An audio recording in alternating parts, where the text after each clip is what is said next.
স্থবির শিক্ষাঙ্গন।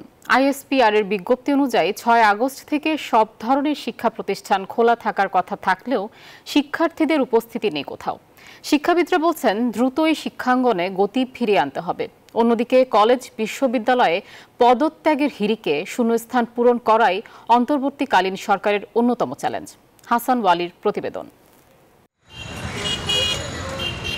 গণঅভ্যুত্থানে নতুন অন্তর্বর্তীকালীন সরকারের টালমাটাল শিক্ষা ব্যবস্থা। ঢাকা বিশ্ববিদ্যালয় থেকে শুরু করে বেশিরভাগ বিশ্ববিদ্যালয়ের উপাচার্য পদত্যাগ করেছেন। অনেক প্রতিষ্ঠানে বিক্ষোভের মুখে পদ ছেড়েছেন অধ্যক্ষরাও। এমন পরিস্থিতিতে কার্যত অচল দেশের শিক্ষা ব্যবস্থা।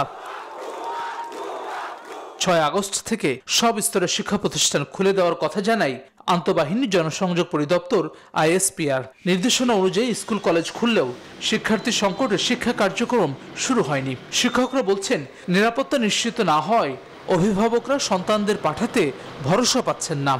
অফিস খোলা রাখার জন্য শিক্ষকরা আসতেছে, কিন্তু শিক্ষার্থীরা ওইভাবে বিদ্যালয়ে আসতেছে না। আমার সেখান থেকে স্কুলে আসছে, শুধু স্কুল খোলা, কিন্তু ক্লাস করবে না। এ অবস্থায় সবচেয়ে বেশি বিপাকে পড়েছেন এইচএসসি পরীক্ষার্থীরা। ৭ আগস্ট শিক্ষা মন্ত্রণালয় এইচএসসি পরীক্ষা অনির্দিষ্টকালের জন্য স্থগিত করে। ইউনিভার্সিটিতে ওঠার ক্ষেত্রে তাদের যে অ্যাডমিশন, সেটাতে দারুণভাবে তারা আঘাত খাবে। একটা লক্ষ্যবিন্দুতে আসলে ফোকাস করে কাজটা করা উচিত, একটু প্রিসাইজ একটা ডিসিশন নেওয়া উচিত। কয়েকটা এক্সাম হয়, এখন হয়নি, তো এখন ওটা মনে হয় আমার রিজুম করা উচিত। স্বাস্থ্যকর অল টাইম হানিকম, সব সময় অল টাইম হেলদি লাইফ। পরিবর্তিত পরিস্থিতিতে পদত্যাগের হিড়িক পড়েছে বিশ্ববিদ্যালয় কলেজগুলোতে। পদত্যাগ করছেন হল প্রভোস্টরাও, যাতে চূড়ান্ত বিশৃঙ্খল পরিস্থিতি বিশ্ববিদ্যালয়গুলোতেও।